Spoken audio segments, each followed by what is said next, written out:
Welcome back, Role Player Podcast, presented to you by Swish Cultures, featured on EuroHoops.net, also YouTube, Spotify, and anywhere you get your podcasts, Apple Podcasts, wherever it may be. I am Jordan Taylor. I'm back with my guy, Stanford Gentleman, 11-year, 10-year. I think I switch it up every day. I just kind of make up his own story now, man. Overseas vet and the CEO, co-founder, Swish Cultures. The one and only Anthony Goods was popping, man. Was good. Man, I'm chilling, man. I try to tell my barber, man. I was like, yo, you embarrassing my co-host, man. Every time I hop on, man, like the lineup too crispy, bro. I told him, like, we was halfway done. I was like, yo, just stop there. And he was like, nah, like I'm tired of being humble with niggas. So, I gotta embarrass you, man. It ain't me, it's him. It ain't him either. It's really just I'm a product of my environment, man. Y'all know I'm over here in Romania, so it's a struggle a little bit. You know what I'm saying? I'm still looking for my African over here. I ain't found him yet. You know what I'm saying? But we gonna get there, man. We gonna get there. I see you got the little beard. You must be messing with a little older joint or something. Nah, You know what I'm saying? I'm not even gonna lie. He put the black cream on my beard and stuff, and I was gonna wash it off, but I was like, man, I'm looking like Ghost from Power, so I'm gonna let it ride. I was gonna say Boozer with some hair, but that's all right. You know what I'm saying? It's either way. You good? You doing your thing, man. I always love to see my black brother, my co-host shining, man. That's what he's like. We said this the Show Love podcast as well as the Role Player podcast. That being said, we got the one and only, man. Third team All-American in 2012. We taking it way back. He our age, but he's still doing his thing, man. Two-time Tennessee Mr. Basketball. First round draft pick to the Atlanta Hawks in 2012 as well. I had the honor and the great pleasure to pass him the ball and watch him get some buckets back in Summer League in the day, man.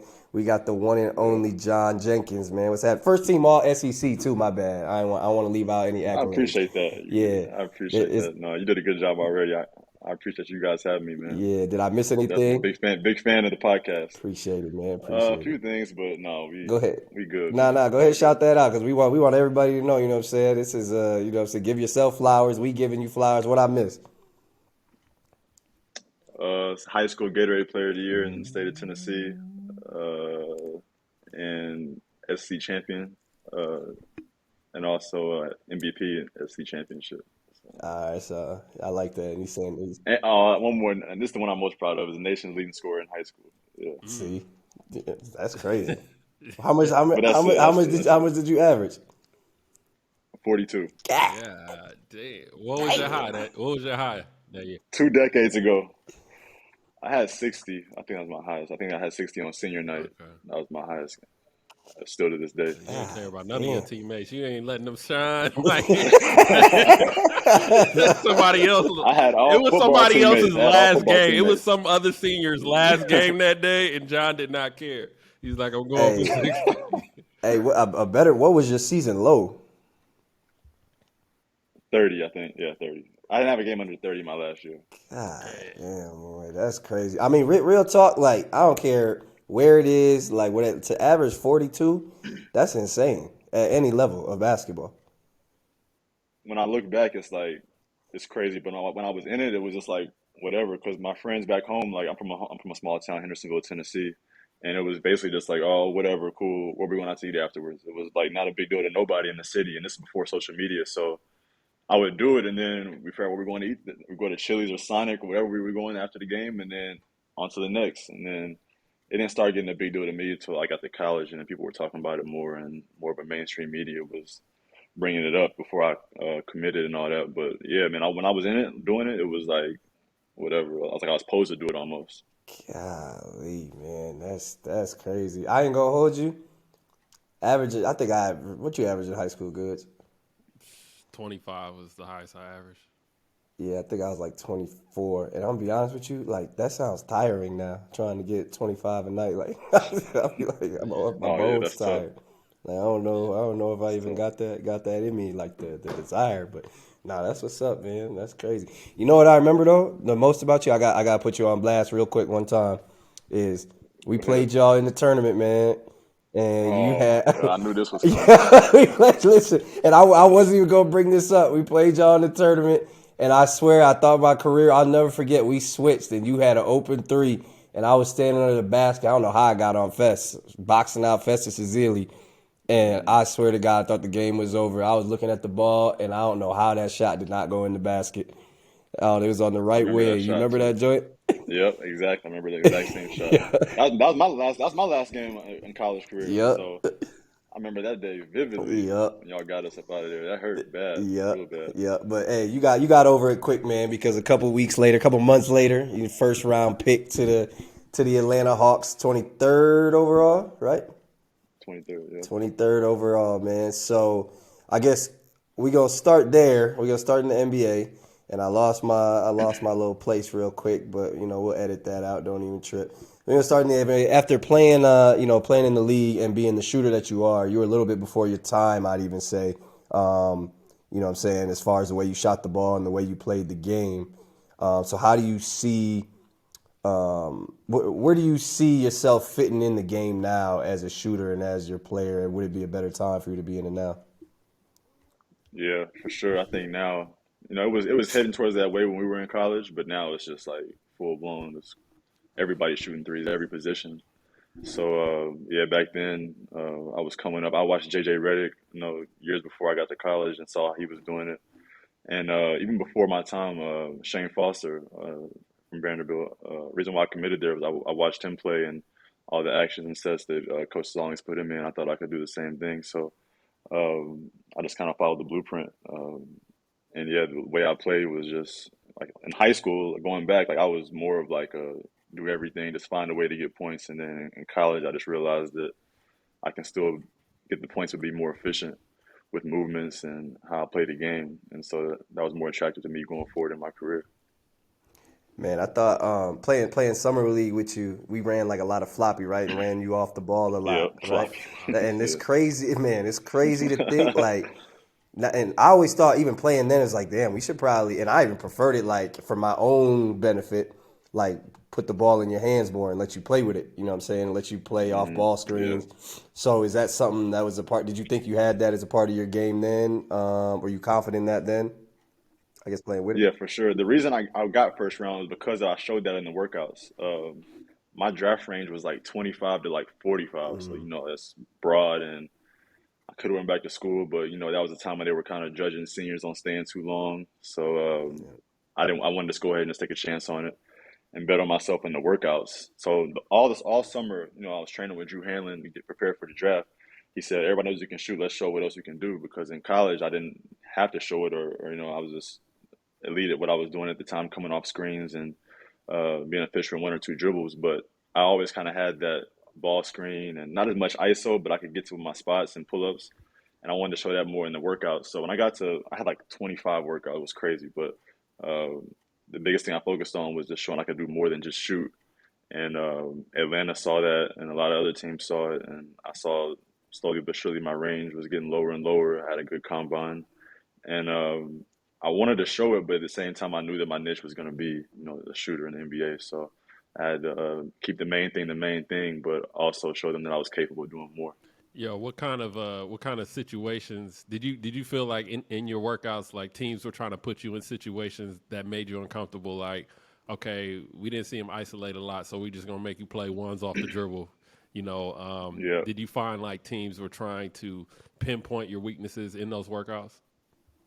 I thought it was more so on defense. They wanted to see me play defense. And so I remember in Cleveland, I think Byron Scott was the coach then, if I'm not mistaken. He had this drill where, so it's usually six guys in a workout. So me and five other guys, and he had this drill where you had to get a stop on all five guys or you couldn't get out.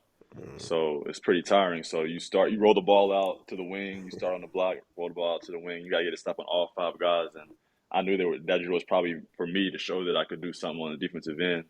Because most shooters don't have that label as being any kind of defender. So I caught that a lot. A couple of ISO things, but for the most part, it was just showing my pick and roll stuff on 2-on-2 and 3-on-3, the work we were doing with that.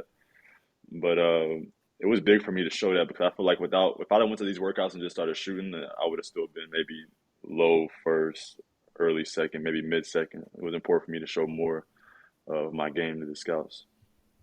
What are the three characteristics of an NBA shooter, or the best shooters in the world? Like, so if you teaching me, Goods can shoot, but if you teaching me how to shoot, like, what's the three characteristics you giving me for an NBA shooter? You can shoot too, Jay. No, but I would say for me, characteristics. I'm looking at a guy like Steph and Clay. Just to single them out, like confidence has got to be number one. They're confident in half court shots, whatever shot they shoot, they feel like it's going in every single time, and you get that by putting the work in. So for me, second is the work ethic and the reps you put in every day. Third, uh, I guess it kind of goes with confidence, but it's just the effort mentality. Like it's gonna be nights where you might go 0 for 7, one for 9, but it's bouncing back that next game. I think Steph had like a career low, like 0 for 10 or whatever. The next game he broke some kind of record shooting the three. Like that kind of bounce back is pivotal for shooters. And in this day and age where social media, they blast every bad game you have, especially when it's that bad. For you to bounce back like that in today's day and age, like it's super impressive. I went 0 for 9 in a game this year from three. The worst I ever shot from three this year in a game. And my bounce back, I was just focused on that, just bouncing back and trying to be better the next game. And it always evens out in the end. Like most shooters' goal is to shoot 40 plus. Like you can never get too high or too low in one game. Like I hit 9 threes one game, I went 0 for 9 another game. Like that's what it is. Yeah, I think another characteristic is like just having the poise to shoot good shots. When you're a shooter, you have that confidence, you can make everything, but then it's just like you start shooting everything and then, you just miss, or you start shooting shots that probably aren't the best shots, you know what I'm saying? Right. And I think that also harms a lot of shooters in regards to their confidence until they're the man, you know what I mean? I think when you're coming off the bench, you got to have a poise to like, all right, let me get the good shots because number one, I'm going to make them. It's going to keep me on the floor. And then as a shooter, man, you get judged off. I always tell the young boys, you get judged off them percentages, boy. 40 look different than 39. 40 look real Man, different you, than you 39. ain't lying, especially with me, man. Like if I don't get 40 in a season, like it's considered like a terrible year, honestly. Like no matter what I shot from the field, free throw, how my rebounding was, or whatever, it don't matter. Like you shoot under 40, like you had a tough year. Like and in Europe, it's crazy because like the way I was getting guarded, they were taking away everything 3-point line. So like I got 7 a game. I got 7 up a game this year, threes, and I shot 41, I think, this year or something like that. And I swear it felt like it was me shooting 45 because the level of difficulty on every shot was crazy. Like I might have had, if I shot 7, 2 might have been wide open all game. Like maybe, it was all like not heavily contested, but I had to work real hard to get them. I had to set somebody up, fake a back door, go off one screen, curl it, go off the other side, like, and that's tiring. So like I learned a lot on how to get open overseas, especially, and how to be efficient, most importantly. Yo, I had a year where I think it was the very last game, and I was at like 40 point something percent. So like if I went like 0 for 2 or some shit like that, I was gonna be at 39. Yeah. Never in my life have I spotted up inside the 3-point line. Like my foot was on the line every time. Like be like, I I've been didn't there catch it before. clean. I didn't catch it clean. Like No, I've been there before. I've been there before. Like if I know I'm like it's crazy to say now, but I'm getting older, and so this is what it is. When I was in college, I think maybe like if I was like 4 for 10 or something, I wouldn't shoot no more threes. Like that's it. Like 40, I'm keeping it at that. Like unless I know for sure it's wide open and it's like a corner shot, unless I know I'm on cash, like right. I'm shooting that 2 dribble pull up. It's just unless we need them. Like if it's like we already got the game won, I'm probably not shooting that three. No, Just because, like you said, we get judged so harsh on it. Like 4 for 10 looks different than 4 for 11. it does. Yeah, And I got the confidence to make it, obviously, but you just never know, man. Like you need all them 40s you can get. And the yeah. AC be blowing too hard in the gym. Not It could not be Yeah, the anything. you just AC. The AC. yeah. It could be anything. Throw that thing off just a little bit, and then you miss that joint. Nah, it ain't worth it. It ain't worth it. Go on with 40. Y'all genuinely think that if you shoot 39.5 versus 40, that's gonna change the It looks. your. Listen. I It understand. looks No, I different. understand it looks different. I understand it looks Nah, different. it But looks other different. than It's what it like it's looks the like, difference between 5 assists, 5.0 assists, and 4.9. It's like That's when a and fact. Yeah. when you overseas, like them coaches, they get the emails and they get all the players, from these agents, and then they just look at the stats. You know what I'm saying? And they just looking like, okay, I need a shooter. That No, you're 40 right. looks different than You're 39%. right. It just does. Nah, that's And I don't know about you. I don't know about you, Ant, but like my goal is always 50, 40, 90 every year. So like I need that 40. Like I need that 40 first. And the 50 is probably the hardest to get. Hmm. The 90 from three, and from free throw is probably the easiest. But I need that 40. I need everything to be in line. So when you set goals like that high, like you have to make sure that you're being smart at the same time. No, that's a So fact. yeah. I'm glad somebody else think the same way I do because I thought I was the only one that thought like that. Like I know. I remember. I think Mo Harkless one year in the NBA, like he had a thing in his contract where he had to shoot a certain percentage. He didn't shoot a three the last two games of the season or something like that. Like it's just what it is, man. Like see, that's directly correlated to money. The difference with point guard with assists, we could blame y'all motherfuckers for missing them damn threes if we don't get that. You know what I'm saying? That true, 4.9, true, we go blame it true. right on y'all, man. But nah, that's an interesting perspective, I guess. I've thought of that as far as like certain individual games, but I don't think an entire season. I'm you know what I'm saying? I mean, it's more so towards the end of the season when you start thinking Yeah, about it, towards the because end, then towards you the end think for about sure. your Yeah, next contract, right? And then you know that yeah, like your yeah, name yeah. is coming through in an email on a piece of paper, and you're gonna be judged on them numbers, and Hmm. somebody's gonna hit that little ranking thing on the Excel sheet, and it's gonna look at like, okay, who had the highest percentage, who had the highest assists, lowest turnover rate. You know what I'm saying? That's just how they do it. So, help yourself, and if you coming down them last two games, you at those percentages, hey, take it home with you.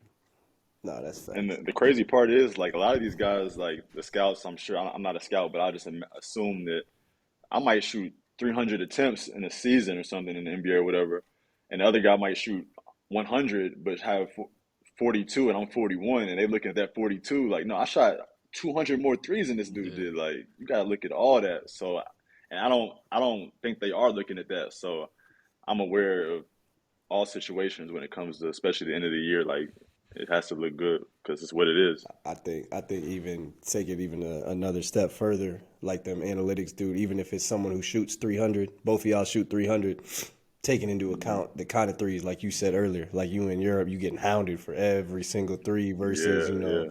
Bruce Bowen shooting all corner spot up threes. You Spot know what I'm ups. saying? Yeah.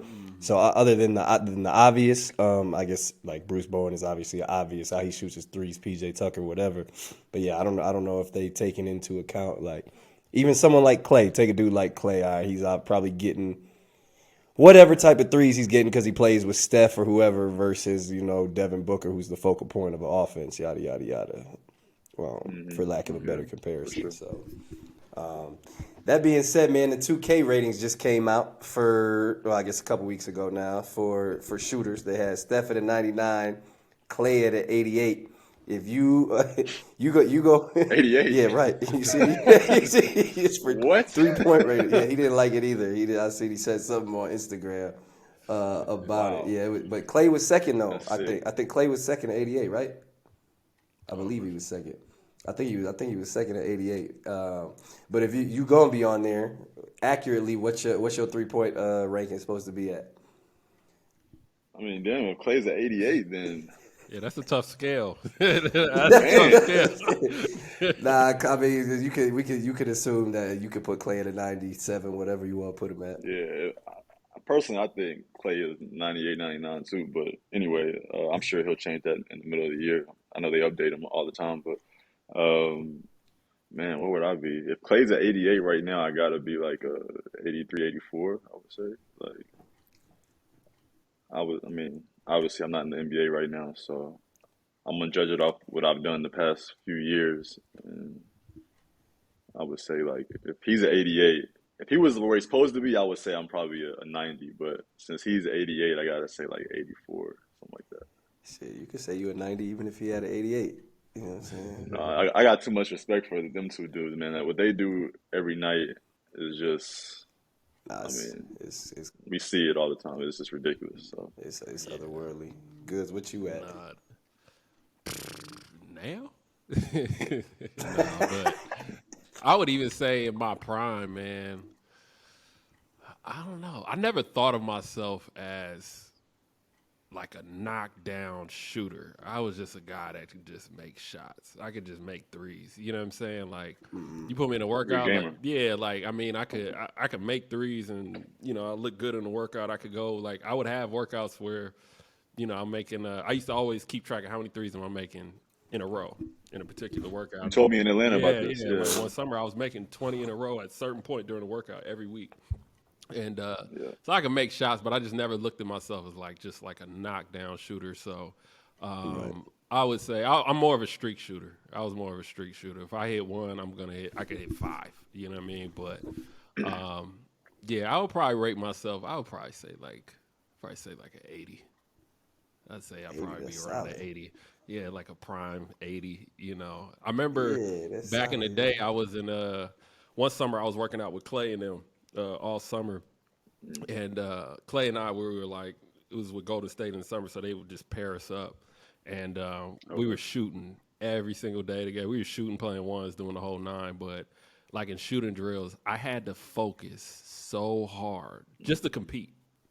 And I'm talking about like if we were doing 7 spots, and like I think probably like the whole summer I might have won like maybe 4 spots or whatever it was, but like just to compete, like just to be within a couple, you know what I'm saying? I had to focus like every shot was like a game winner. And like he's just flicking the ball up, like just throwing it in the air. But I mean, Mm. just being around that level of a shooter, you know what I mean, for a while, man, like it was kind of amazing to see, man, and and it raises your level, you know what I'm saying? Just trying to compete because it's like whereas he may just have better mechanics or more reps or whatever it is, like now I gotta add a different level of focus, you know what I'm saying? Which was interesting, but yeah, he's a next level shooter. That's how I felt with Kyle Korver, my rookie year. I played with him for 3 years in Atlanta, and that was my vet. So I shot with him as much as possible, trying to just learn and just challenge myself basically. And I had to really lock in, man. Like I'm supposed to be the best shooter in the draft, whatever. It didn't even matter. Like this dude does not. He don't even hit the rim. Like it's crazy. Like so that was when I was like, okay, it's really levels to this. Like what I did in college has nothing to do with the way this dude shoots. But this is the all time amazing, great shooter. So like you said, I get what you're saying, but you had to focus because I had to lock in too. Like everything had to be right from Hmm. the from the feet up. Like had to be dialed in. Or they just shooting like normal. Now as I'm older, I see how he was doing it. No, it's Right. just the reps and you just. But as a young 21, 22 year old, like it was just eye opening for me to be around a shooter like that. Was there things mechanically that you took away from him? I guess other than just the reps, was there things like damn, like he, whatever followed through, whatever it may be. Yes, I don't know if y'all ever seen like the year I was with him the year he shot 49% from three when he was an all-star. I was with him that year. He was at Um, 52 at one point, wasn't he? Like, yeah, he was. It was literally. I mean, obviously, he was not missing, bro. It was crazy. Like, and he was getting guarded. It was crazy. But anyway, he had like a checklist. I think ESPN or Sports Illustrated, whatever, interviewed him about his mechanics and his checklist, and he has a whole checklist of like 10 things you can look up on Google. I'm sure it's still there, like of his shots, and it's like elbow in, wrist this way, core this, and it's like I can't shoot like that. I just gotta just shoot. Like I'm more of a just like I don't think about anything. I just shoot. I trust the reps, but he has like a full on checklist of things that he had to lock in on before he let go of the shot, which was crazy to me. So I couldn't relate really to all the mechanics, but the big thing I took from him was his base. Like I actually talked to him a little bit about this a couple weeks ago, working out with the Hawks, but he was big on like all lower body stuff when he lifted and stuff too. So he would have a day where he did um, like double leg, like squats, like uh, lunges, or whatever. But then he'd have like a day where he only did single leg work too. And this is all because he felt like his jump shot came from his lower half. So he taught me how to have a correct base and to really strengthen the lower and the core because you would think that as I was younger, I thought it all came from here, but it was really like what I was generating from down low.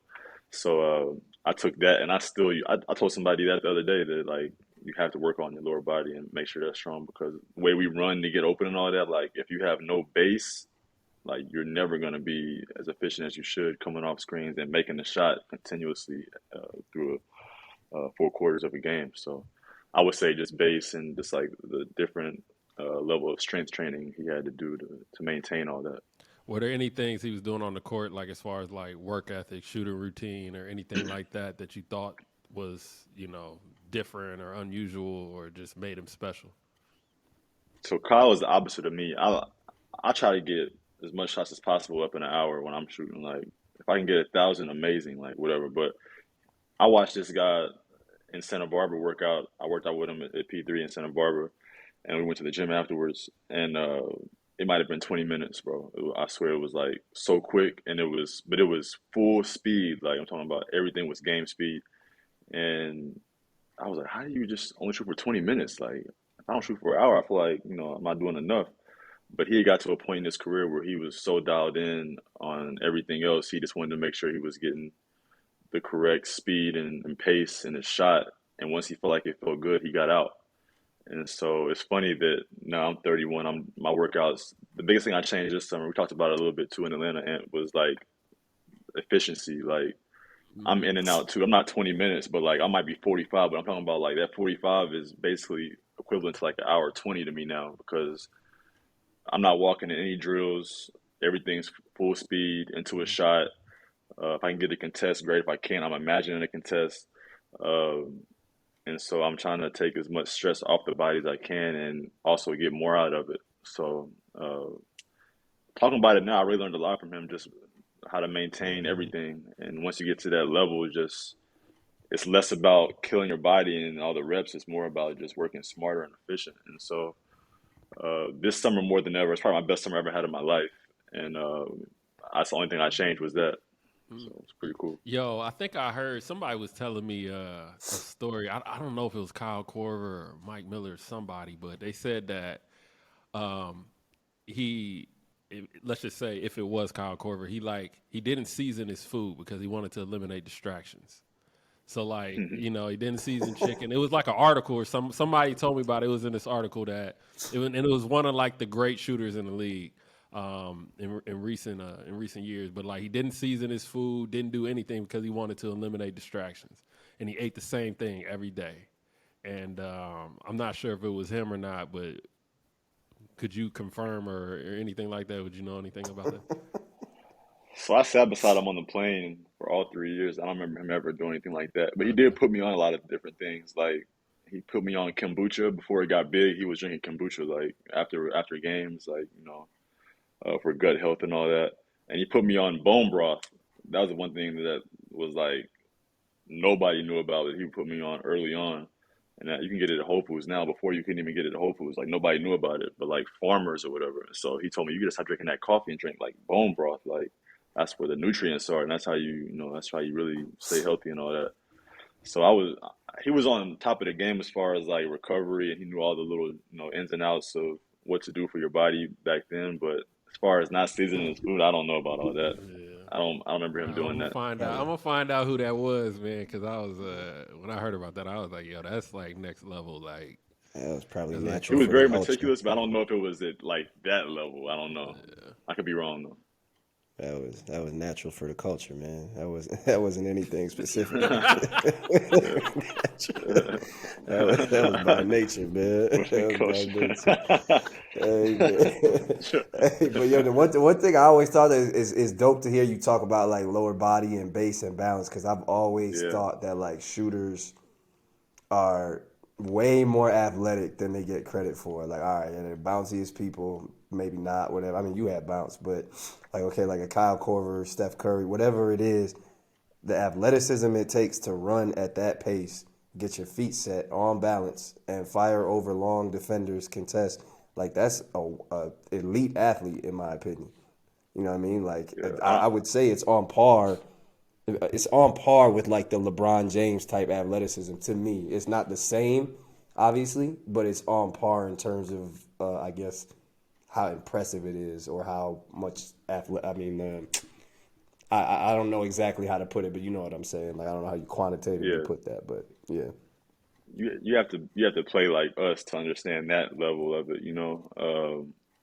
even when I don't say I took a week off after the season, or whatever, I try to get back into like full speed curls into a shot. Like I'm tripping over my feet and everything. Like it's something you really got to work on all the time because like as shooters, like maybe your shot stays the same, but everything else feels weird at first. You feel heavy, like all those things that you do normal in the season. It's just like second nature. Like take a week off or 2 weeks off from it and try to do the same thing without like working your way back up slowly. Like there's been times where I almost fell down trying to like go super hard and curl a screen and try to like like so from that standpoint, I do agree. Like it's very tough to do. It doesn't get enough respect. Like when I watch like Duncan Robinson or JJ Redick or Steph and Clay and all that, like that's elite stuff they're doing. Like, and they're getting chased by the best athletes in the world and still getting a shot off and still expected to shoot 40 plus from three. And they might not get but like 6 threes a game. Like, you got to think about how hard that is to do. So it's a great appreciation for me, especially being a shooter. Like, when I see guys like that, it's pretty cool. You know, it's funny when I see you shoot the ball. You remind me a lot of Desmond Bain in regards to like balance and base. You know, and I Hmm. thought, you know, I was with Bain most of his pre-draft workouts and whatnot down here in Miami. And one thing I was just always just amazed with is he was just always on balance. Like, you know, he could be moving, you know, 100 miles off a curl or coming down the court dribbling the ball, but then it's just like that balance and that base. It's like it's almost like somebody just passed it to him and it was just catch and shoot. And I think that like getting repetitive and obviously, you know, just getting to the point where whether that shot's off the dribble or off the curl, just having, you know, your feet under you like you were catching and shooting, man. I see that trend a lot with shooters too. Yeah, I mean, I actually watched. I remember that you posting that stuff about Desmond. I don't Mm-hmm. miss too much content y'all put out, so especially when y'all putting out stuff on like Clay recently and shooters, I'm locked in, and so like I noticed that too, and especially watching him now in Memphis, he's same shot every time, regardless if he's coming off a screen or he shot fake one dribble to the side, like he's still straight up, straight down, and that's one thing my dad taught me at an early age was I used to fade back a lot, get lazy with my hips and all this stuff. It's like straight up, straight down, man. You can't miss when you do that.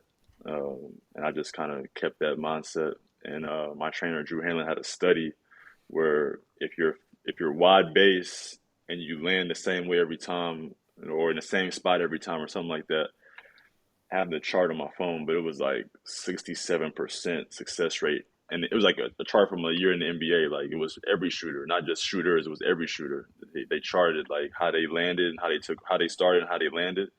If it was a wide base and landed in the same spot, it was like a super high percentage of shots that went in. So I took that data and I was like, damn, my dad been telling me that since I was 6 years old. So, Mm-hmm. so I kind of just stuck with it. And it's hard, like I said, you coming off crazy screens to do it, but it's just I think that's when the core comes in. Like you got to be able to go fast off a screen and still land the same spot that you shoot from. Yeah. Man, I couldn't believe Desmond Bain could shoot the first time I seen him. That dude's so damn strong. He's He's stiff so as big, shit. like you Yeah, would think like he can't yeah. shoot, but he got That a joint clip, they boy. fly out his He don't hands miss. too, man. He got a clip, man. Do Yeah, not no. Super miss. clip. Do not miss. Hey, hey, man, but look, you spent the summer with the U.S. team, right? And went Yeah. to came back with Oh, a World Cup qualifiers. World Cup qualifiers. My fault. Yeah, World Cup qualifier and came there you back go. with a bronze medal. Correct? Am No, I that's tripping? America. That's The other America. the That's other team America. did. The other team That's did. Yeah, America. America. What yeah. y'all come back with, man? I've been all over with Eurobasket, man. For So real. so we're responsible in making sure the U.S. team qualifies for the World Cup. So like you would think that we just get in being USA, but we don't. Like I've played like 6 or 7 windows since I've been with USA, and we have to win a certain amount of games and be first or second in our bracket to qualify for the World Cup each year. So the average fan might think that we just get in no matter what, but no, we actually have to like play without LeBron and Steph and all them to get in. We play with majority overseas G League guys. A lot of us have NBA experience, but we're not current NBA players. So we're playing against. I mean, everybody watched the Eurobasket. I'm assuming so. Like it's Yeah. tough competition. Like we're expected to win because we're USA. So it's very high level games.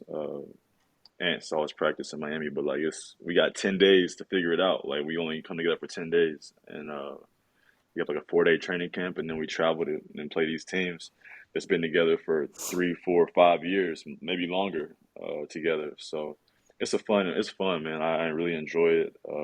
Shout out to Sean Ford. He looked out for me since I was in college playing, and Jim Borland has been amazing. He's helped all of us grow in so many ways on and off the court. And we were able to come back with. I played 2 windows this summer. So the first window, we were in Puerto Rico, which was a crazy game. Alvarado played that game, and then we played in Cuba on 4th of July. We won both games. And then recently, a month or so ago, maybe not even a month ago, we played in Vegas against Uruguay, and then we played in Colombia. So we won all 4 games, and I think one more game we qualify for the World Cup. So it's a big thing, but like it's not talked about a lot by, I guess, average people. They just don't see it as such. Yeah, I fucked that up on purpose to give you the opportunity to explain it for the listeners. You know what I'm saying? So, but what's the difference? I guess how is it playing in FIBA competitions versus playing in regular season games, whether it's overseas or NBA? I think it's a lot more physical. First and foremost, for us, like being with USA, like I said, we have a lot of guys that's some guys never even been overseas before, so like they're coming into something they never even like have no idea what to expect. Like, and as like a leader of the team, I have to tell them like this is something like we're playing their style of play. This is not G League. This is not NBA. Like we're going to play their style of play, and they've been doing it their whole life, and we're still expected to win. Like, so you gotta understand the sense of urgency that we're playing with here, and like this is no joke. And like we go to Colombia, and it's packed out. It was packed out weeks before we even got there. They said like Damn. people were just waiting to get in and watch the game. So like we're getting everybody's best shot. Went to Puerto Rico, sold out crowd, and those guys, like I said, have been together for a long time. So it's intense, man. So no, I think the biggest difference is the physicality for sure. We don't get no foul calls, and don't expect them at this point. Like, this is what it is. Like, and what else could I say? It's pretty. I mean, it's not similar to overseas, but how they guard actions and all that, the terminology, all that is kind of all the same. But physicality and just being part of USA, we getting everybody's best shot every night. So it's a lot of fun. I think too, you playing against different styles. Like Latin Yeah. America is different than Europe, is different than the G hmm League, and Yeah. I always used to tell guys because I played in Latin America a couple times in the summer. Man, it's like hmm you got to bring your shoulder pads down there, man. You liable to get tackled in Samoa No, out there. for real. They let a lot go down there, and it gets physical, especially if you're playing in a Latin American country. Like Yeah. it's a completely different style. I like it a lot too personally because it's the only situation where I can go just play free and not have to worry about anything. Like, yes, we got to win, but we're so deep at every position. Like, I'm not asked to go score a certain amount of points. Like last window was great for me individually, but like I'm not searching to score 20 a night like I would overseas or something like with or I want the Americans to go do that. Like I can just like play my game, focus on winning, be a leader on the court, worry about other things first instead of scoring, which is fun for me. And I think just winning, especially on the road, man. Like when we played Puerto Rico at Puerto Rico and Cuba on 4th of July, and then Colombia and Colombia. Like winning those games, it feels like you winning like some kind of championship because, like I said, everybody's against us and Hmm. nobody's there to see us win. We getting no calls. Like we still come out on top. So I really enjoyed it. And last summer, I was able to actually go to the Olympics with the. I got to actually go to training camp with the Olympic team and then go to Tokyo with them. So it was a lot of fun just seeing how they adjusted to everything, being the best players in the world, and everybody saw how they kind of struggled with exhibition games early on. We lost to Nigeria and I think Australia or something like that. Hmm. Hmm. And just watching how they all came together and made it work, and ended up winning gold in Tokyo. I thought that was pretty cool. So it's an adjustment for not only the best players in the world, but just like for us, everybody has to adjust because we're playing their style of play. So, And you set some kind of 3 point record the last window, didn't you?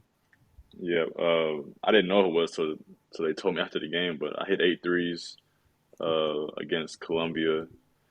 I mean, I was like 1 for 5 to start the game from three. It was kind of crazy. Like I've never really got that hot after going so cold, you know. So it was pretty cool. Like I just started off bad, then I hit one or two in a row, and then you know how it goes. You just go from there. You just stay in the moment. Like I said, like I wasn't pressing or nothing. It just kind of comes to you because we're so good. Like nobody's like I'm not getting double teamed or trapped off no screens. Like it's just kind of like in the flow of the offense. So um, I really enjoy playing kind of basketball. But yeah, it was fun, man. I played well, and it kind of set up my whole summer for me after that. Like I've been nonstop doing workouts and stuff since then, and so I'm very thankful for my teammates, the staff. Like I said, Sean Ford, Coach Boylan, like they put us all in position to win, not just like in that moment, but even afterwards. You know, they're calling teams on our behalf. They're making sure everybody's set up for after they're done playing. So, no, it's a great family to be a part of. Yeah, I mean it's got to be dope, man. Especially beat up on like you said, y'all got a target on your back, and to beat up on the other teams that are coming in there, especially taking that L to Wisconsin, man. I mean, I needed you to win that game.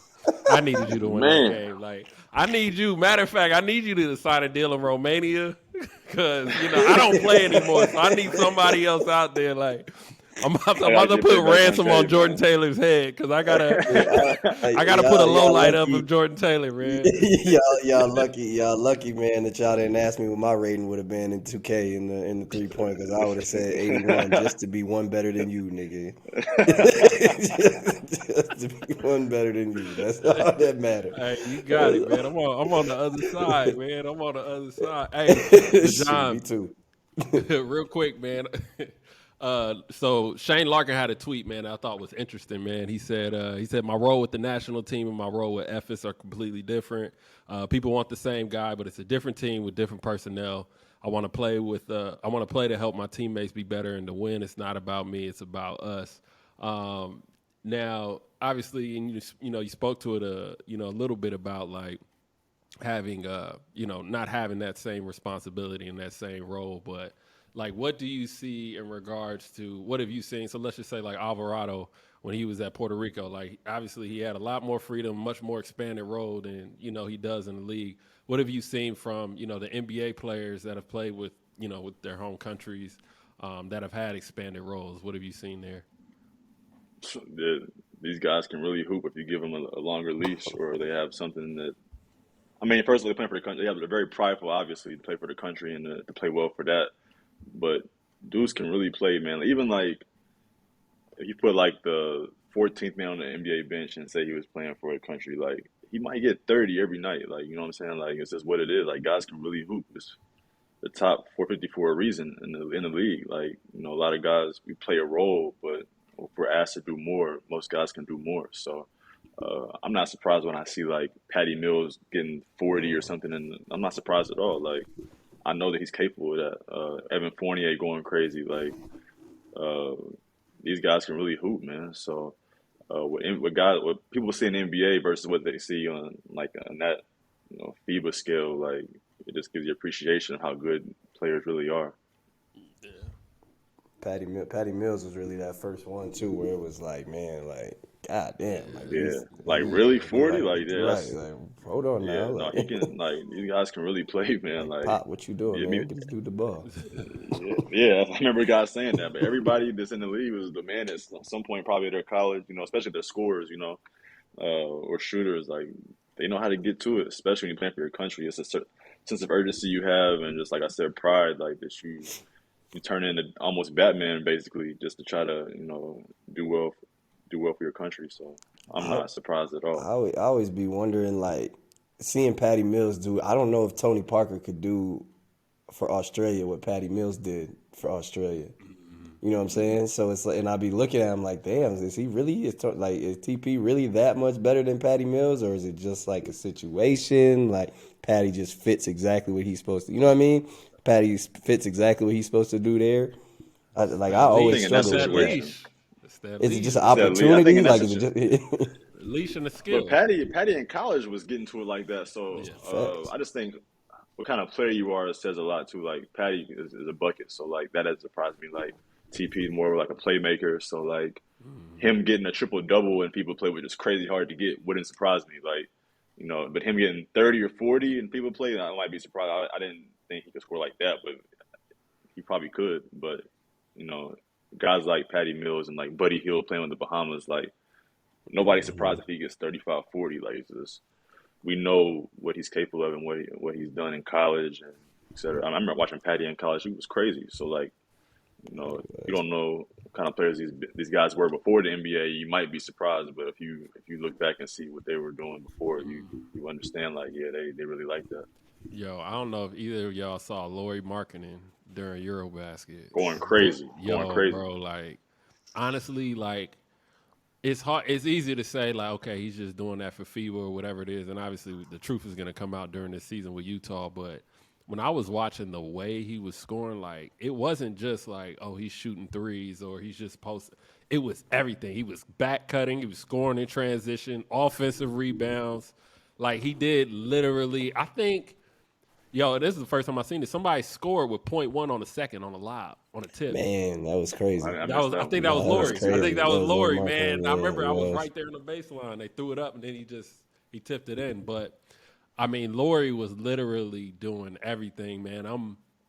I'm excited to see him this year, man. See if if that carries over, because I mean, he had like a 43 point game, 47 Yeah, he had a points, 40 something point crazy. game. Yeah, Yeah, he was going. nuts. And I ain't gonna lie, that like I know he can play, but like him going that crazy, I was like, wow, that's impressive. Like I didn't know he could do all that. Like Hmm.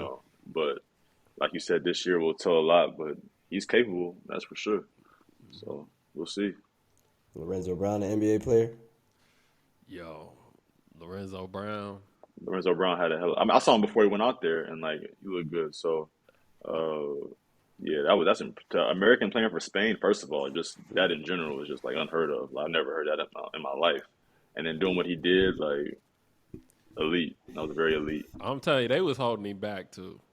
They was like, Really, because I didn't watch enough to he see. was out there. I mean, he was out there playing Spanish basketball, moving the ball, whatever. And then there was a game they were down, and they was like, it was Go almost get like, it. Jesus save me. It was he got game, Yeah, yeah. save me, like. And he went out there, and he was cooking, man. I think with Lorenzo, man, like his pace and his handle is elite. I think in regards And to that him being in size the too. NBA, I don't think anybody's gonna give him the keys like that. You know what I'm saying? Because I think one of his assets is being able to handle the ball and use his pace, and it's not his speed. Like he's gonna keep you off balance. So, like with Lorenzo, I think the way that he plays and the way that he's effective, like he would need a team to really like put the ball in his hands, and I don't think NBA basketball is like that right now. You know what I'm saying? Like I think his game, and this is no disrespect to him, I think it's just a little bit more methodical than a team would want from somebody that's coming in off the bench or whatever it is, or that they're pulling from Europe. But I mean, he really, really, really impressed me, man. No, He he looked played unguardable. amazing. And like his size too, like you said, his handle, his size, like his poise, like it was all on display at the highest level of FIBA basketball. So no, he was unreal. And I mean, I don't know I know he's going to Maccabi, right? Hmm. Yeah, so he's playing with my boy Wade Baldwin. That's gonna be a hell of a backcourt right there. So, um, I mean, it looked like NBA player to me out there, but it's just like you said, it's depends. Situation is everything, man. We all know that. Yeah, I So, think talent wise, he's an NBA player. I'm just saying, yeah, for like as sure. far as him getting in there, situation wise, I Yeah, don't. I think it's gonna it's be tough for a tough. lot of guys right now for Yeah, that. Yeah. for So, everybody. but no, he's just gonna continue to dominate Europe if that's the case. So he's gonna do that. He's so fun to play with too. Like he makes guys better. And I think that's why Spain was attracted to him because he plays the right way, and then he has that thing in him where he can go get it if he has to. So I've known him since AAU days, so I've seen it for a while. I played against him in college too, so no, Lorenzo can play. Yeah, and Jordan Taylor's a Bo Cruz fan, right? Hey, Bo Cruz came alive. Bo That last switched into game, Bo Bo Cruz Cruz in went that off. last Yeah, game. Yeah, that he wasn't went off. Wancho. That was Bo. Watcho at two guard. Bo would do it all. Nah, Watcho did his thing, man. He impressed me too because he really set the tone for them hitting all them shots. Like, I mean, without that, I mean, he He was did. able to I build didn't that see them lead. beating France, man. I did not see that happen. France I always didn't watch the struggles game. with I didn't them, watch the though. game. France always struggles with them. France struggled the whole tournament though. They went to overtime They with did. Turkey and it wasn't Italy, but I forgot who else they went to overtime with. But like France, I mean, France didn't have anybody they didn't have a guard that was gonna get paint touches to facilitate. Like, you had Evan out there, he was out there to get his buckets, but nobody else was getting there. And then Theo didn't even play. Theo got I don't know how many Yeah, DMPs. He only played in like 3 games. Teo. I don't know. Yeah, I don't know why he didn't play so much. They definitely missed like a presence like Mando. But I thought Akobo was gonna be that guy for them, and he had his moments. I felt like Hertel should have got more time. Hertel was hooping. He was the one guy that was breaking guys down and kind of like distributing, but he was coming off the bench. Like, I don't know, man. I think that a lot of that just had to come on like the coaching staff, man. And then Rudy, like, if Rudy didn't just screen and just run and jump like at the rim, like I don't know what Rudy was out there doing, bro. Like, I can't tell you how many times Rudy caught a live off a pick and roll. I really can't. I don't know if he did while I was there, at least in the games that I was watching. But I missed a lot of their games, so I can't really comment on what they were doing. But I was just surprised in general because I just thought they had most of their team from the Tokyo Olympics, so I just figured they were going to just kind of not run through it, but they were a favorite to me. I don't know, man. I can't speak on Rudy anymore. I can't. I'm just gonna leave it alone, man. He coming to the Timberwolves, man. I wish him well. I hope he get an NBA title, man. No, you don't. No, you don't. I got a solid team. I'm trying. They do, and I'm trying to turn over a new leaf, and this man over here trying to call me, trying to keep me a hater. Like, I was never a hater, but you know what I'm saying? He trying to put me in a box. All right. He like a bad GM trying to put me in a box I'm not in. That's crazy. That's crazy, man. Nah, man. Hey. But moving forward, man, Jason Tatum, man, he got his own signature sneaker with Jordan. So my question for the panel here is, has Jordan made a fire signature shoe yet that you'd buy? And if not, what's the disconnect? Buy to wear or like to hoop in or buy just to wear? No, buy to hoop in or wear. Because like Jordans, you were buying them to hoop in and wear. You know what I'm saying? And I know now it's a little different. It's a different decade and all that other stuff. But in my opinion, I just feel like Jordan hasn't really put out, outside of his own kicks, he ain't really put out nothing that I would buy, like, especially to wear off the court. Jordan ain't put out a fire sneaker. Question. He ain't put out a fire sneaker since the 14. I'm gonna just keep it real with you. I'm sure kids in Boston are wearing them Tatums for sure. But that tells you everything you need to know. They not fire. Yeah. So I personally haven't seen too many guys wear those just by playing against certain guys. I haven't seen nobody really wear them. I think everybody's still rocking Kobe's like crazy, and I've seen a lot of Pumas lately too. But I don't know, man.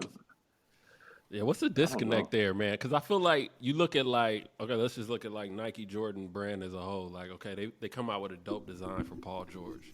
You got a dope design for Kyrie. Obviously, the Kobe's had dope designs and whatnot. Like, is it like a completely different staff or what? Because I just feel like the Jordan shoes, like whether it be Luka, Zion, whatever's coming out, it's just not. It never hit to me. It never. Maybe they need like a fire commercial or something because Jordan was gonna sell regardless of commercials, but his commercials were crazy. Like people were still quoting his commercials. Like maybe they need like a fire. I mean, because Jason, I see him on Ruffles ships and all that. Like he's out there. Like social media presence is out there. Like so, I don't know, man. Luka has a PE now, or what's up with Luka's shoes with Jordan? Because I would be curious to see if people are wearing his. Yeah, I don't know if he's got a PE, but he might have. I know he's got some shoes. Obviously, he's been wearing and stuff. I seen him, the other day with those. But honestly, I used to be a shoe head, but I haven't gotten into as much. So this conversation is tough for me. But I would just assume that like a fire commercial with Jason doing something crazy. I don't know, but maybe it would be more of like a connect to it that way. But it's a great question, man. I really don't know. Honestly, I feel like them sneakers is too damn bulky. Like I feel like they just don't look good. They don't look good. They're not attractive. Like I mean, Russ's. I had Russ's shoe for a minute. I thought like it was okay to wear, but the way it looked, like I was like, this is poop. You know what I'm Yeah, I saying? It seen just guys wear don't Russian compete with. shoes. Yeah, Yeah, yeah, it just don't compete with the aesthetic of Kyrie or obviously the Kobe. Like it's just not close. I would say even KD's shoes look better aesthetically than MJ's Yeah. or than Jordan's, not MJ's. But yeah, I think they just have a, and I don't know what it is, but to me it's just maybe it's the bulk or whatever. But shit, Bron got better shoes than Jordan now. That's not talked about enough, man. Brian Slater shoes is better than Jordan's. Take out the first 14. Yep. I don't know about that one. That's a Shit. that's an Shit. interesting conversation. I Didn't didn't didn't Bron try to mm, get Luca to have his first ever person under his umbrella before he went to Jordan? I don't know. Or is that like I, I a? remember. I I read an remember him. article I about it. I don't remember know if that him. was him. Yeah, I know what you're talking. I remember him I'm saying wondering who Bron's something gonna like have as that. his first guy. Like just thinking about that, thinking ahead. Like I wonder who he's gonna have as his first guy when he's done. Bronny. Yeah, for sure. Yeah. But it's not like he's Nah, already trying to start conversations now. So it'd be interesting to see like man, what that empire does in the future. shoot, man. You know how many guys Brian done got paid? Man, everybody need to come back and show Brian some love. But I mean, Brian, like when you look at like Brian's career though, and this is just a side note, man. Like he's literally kept some guys' careers afloat. You know what I mean? Just being on them Cleveland teams and things of that nature. Like, he's done a lot for a lot of guys, man. And I think Yeah, that I don't think he gets enough credit for how good he makes other players look, man. Over the course of their career and stuff like that, man. Because yeah, he's an elite talent, obviously, but no, he's Man, different. man. That being said too, with that, yo, John, I watched the interview. Which I think it was you and Drew Hanlon too, yeah, yeah. and it's somewhat related. But just in order to keep your career going at 31, and you've been all over the place, right? Like you've been in the league, you've played overseas, you got to play in a lot of different competitions. How do you manage the pressure of of staying focused on your goals and then also focusing on your grind while like building your family and all that? Because like, you had some interesting stuff to say. It's tough, man. I mean, I feel like it's a never-ending cycle of balance and how you go about it. The way I look at it now is just I surrender to everything negative. I let things roll off a lot easier than I did in the past. I used to I used to put so much pressure on myself to do well, especially as a shooter I talked about earlier. Like I knew that what I did as far as shooting was gonna carry me my whole career. So I put so much pressure on making shots, and if I had a good game, I was happy. Bad game, I was miserable. Like, and I just hated living like that. And it wasn't until I had, met my wife, and I had my two kids that I was like, all right, I just can't. Like, there's no way I can have this example for my kids, like, when they see me this way after a good and bad game. Like, just not how life works. Like, you gotta be able to show them that you gotta take the punches and come back stronger each and every day. So. Um, it wasn't until then where I really just started locking in and got into meditation. I swear by that. I do that once or twice a day just to keep my mind fresh and stay in the moment. That's the biggest thing I've learned. Is just it's gonna be good and bad things. Like throughout the season, the seasons are so long out here, man. You're gonna have games where I am gonna shoot 0 for 9, or I'm gonna go 8 for 10, like I did in FIBA, like whatever. Like it's just gonna be all these different situations that arise throughout the season. But like I said, in my experience, it always works out. If you truly put the work in and you follow the right habits and you stay consistent in your routine, all those things even out in the end. So um, the way I go about it now is just I just surrender to everything, man. Like practice ends, I'm on to the next. Like I just stay in the moment. I don't look back too much like I used to. Mm. Oh, that's dope. That's dope advice, man. But I this is think like that I'm like 31, like you said. Like this took me a while to figure out. Like I'm still like, you know what I'm yeah. saying. So like I see young guys now going through it. I'm like, that was just like me, and I try to give them the Yeah. game. But sometimes you got to go through something to really understand it. Yeah, nah, it's funny because, like, when you're younger, man, you take everything home with you. A late payment, a bad game, a bad practice, like, you take that all home with you, man. And it does take a level of maturity, and it does take some financial security to let a lot of that stuff go. For You know what I sure. mean? Let's not kid ourselves. That's definitely a big piece of it. Yeah. Facts, facts. Yeah. You feel like it's hard to advise, or do both of y'all feel like it's hard to advise like the younger generation or younger kids? Because like you reach a certain point and you see your past, whatever successes, failures a certain way, and is it hard to like give advice, like kind of reach back on your emotions at the time and give advice on the same things that they're about to go through? If that makes, you know what I'm saying? Yeah, I got a youngin now. One of my I'm sorry, he's about to be a junior. His name is Christian Anderson Jr. I post about him all the time. Everybody that follows me know he's going to Michigan. I'm real cool with his dad. I've known Chris since he was man. He was probably been 8 or 9, and I just try to pour into him everything I can, man. 'Cause I know what's coming. Like he's quickly rising up. Uh, One of the best shooters I've ever seen in my life. He won MVP. He played for German national team. I was telling Ann about it. He won Yeah. MVP of the I guess Euro championships they had over there. And so he's quickly rising. I know what's coming, so I just try to give as much game as possible. He's already a humble kid, great family, but it's just certain things in this business that it's hard to prepare for. So if I can do my part the way Corey Brewer and Brandon Wright did for me, being out of Tennessee, if I can give that game back, even though they got to go through it, they got to go through it, but if I can kind of just like Hmm. prepare them before it happens, so they can kind of navigate it when it comes. Um, as an OG or whatever they call you, that's my job. I feel like to do that. Yeah, that makes sense. Good. You advising anybody right now? Man, I mean, yeah, I'm trying to help some of these youngies out, man, but you know, not on the basketball tip. It's more so on like on some business, on the business side of things, and guys trying to come up in the sports media world, man. Like, I know I'll be around basketball, but I try to stay disconnected, man. Like, I don't try to, like, obviously somebody asked for some help, but I've kind of stayed away from the on court stuff and all that other stuff. Obviously, somebody got advice about the game in Europe and stuff like that. Like, I'm a little more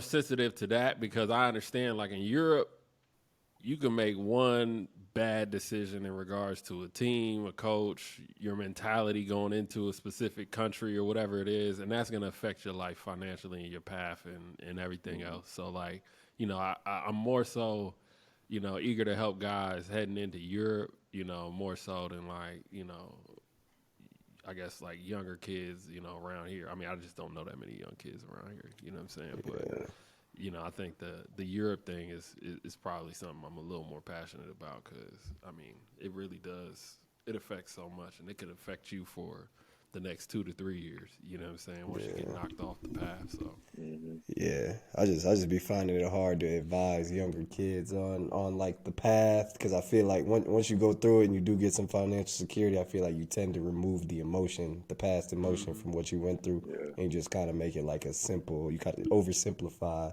the process, which could be a little bit detrimental to the advice you give. But True. you're in a different space too. Like, I mean, you right, think about it when we came up, like it was 10, 15 years ago. Like, if you're talking to a kid, like there's a completely different, like John, like you saying you average 42. Like, you was probably like us, just hoping to see your name in the paper.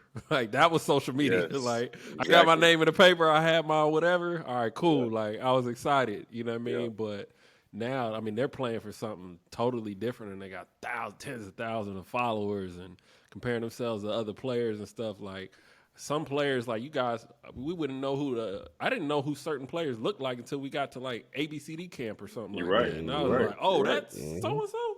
Yeah. Like, Yeah. now these guys are studying these guys on YouTube like all day long. So it's a completely different landscape, man, in regards to like the young fellas and like how we came up. So there's some stuff that I think that we probably miss out and don't understand. And there's some things like about how we had to grind and stuff like that they're probably just not going to understand, don't have the time to, or just don't care about. You know what I'm saying? Yeah. So there's always going to be that disconnect, but I do feel like we should all help, in our own ways. But yeah, man, it is completely different generations right now. It's crazy. Yeah, paycheck, rain check. Yeah, man, we're gonna close out with a paycheck, rain check. Somebody's paycheck is taking a rain check, and the highlight of this segment for this week, I got two guys, man. We got Mateusz Ponika, who he was signed to Reggio Emilia, and now he's heading to Panathinaikos, and then we got Dennis Schroeder, who just signed with the Lakers. Both individuals played extremely well in EuroBasket, and kind of changed their outlook for this upcoming season, man. But really, man, I just wanted to touch on, like, okay, it's easy to see that these two guys signed, but I think that there was an extreme value of playing on a big stage while there were no other stages going on. Like, there's no NBA season, there's no overseas season. Like, everybody's eyes were pretty much, if you wanted to watch basketball, especially front offices, they're watching EuroBasket, and these guys perform, man. And I think that if you have to go the Lorenzo Brown route or the AJ Slaughter route and play with for a team where you don't know their national anthem, I don't think that there's a problem with that, man. I think that if you're trying to improve your situation, man, like, getting on that stage is definitely important, man. But shout out to those guys for signing, man. And kind of like you said, John, man, I don't think people understand, like, how, I guess the casual fan probably doesn't understand, like, what level of stage, this is to play in these events, because typically other sports aren't going on, or other basketball leagues aren't going on. Yeah, I mean, shout out to Dennis Schroeder. That's little bro. I mean, we talk almost every day. I played with him in Atlanta for 2 years. Oh shit, Watched that's right. this. I used to have to order his food at restaurants because he didn't speak great English, like, So, and our families are really close. That's my brother, so shout out to him. He deserves it. Great dude. Played amazing, to say the least. Yeah, man. It's just, I think maybe we do a bad job as maybe like Americans. We don't showcase the games enough. Like, if we had it on NBA TV, at least, EuroBasket, at least the championship game or the Final Four games, like, people will watch if it was available like that. But nobody's really going to click on a link. If that link's bad, you got to exit out and click on it again. Like, it's so hard to watch, man. Like, for my family to watch my games, like, it's tough. So if it was more accessible to even casual fans, they would watch, especially if a guy like Dennis Schroeder is playing against uh, Bo Cruz or whatever, like the Herman Gomez twins. Like, it's just, people will watch for sure. Nothing else is on. Football is on, but like, those games are probably on a weekday, and it's on. I don't know what time they were coming on, but yeah, I just think maybe we got to do a better job of, even if it's on YouTube or something, just having it available for players to watch. Because I tell a lot of my young guys that I talk to that they should watch the international game more, just to learn how to be efficient in movements and pick and rolls and all the sets that these coaches run. Spanish screens into another play, into another play. Like, these are amazing sets that NBA coaches are stealing. So, like, they're doing great stuff over there. So um, we just don't have the knowledge yet at this point uh, to really be all in on these type of tournaments. But it's great basketball. How beneficial has playing in the U.S. competition been for you? Not just your game, but just staying seen and stuff like that. Yeah, so I was similar boat. Like, I think we're the only people playing at the time when the World Cup qualifiers was going on. Like, nobody else was playing yet. European Championships wasn't going on yet.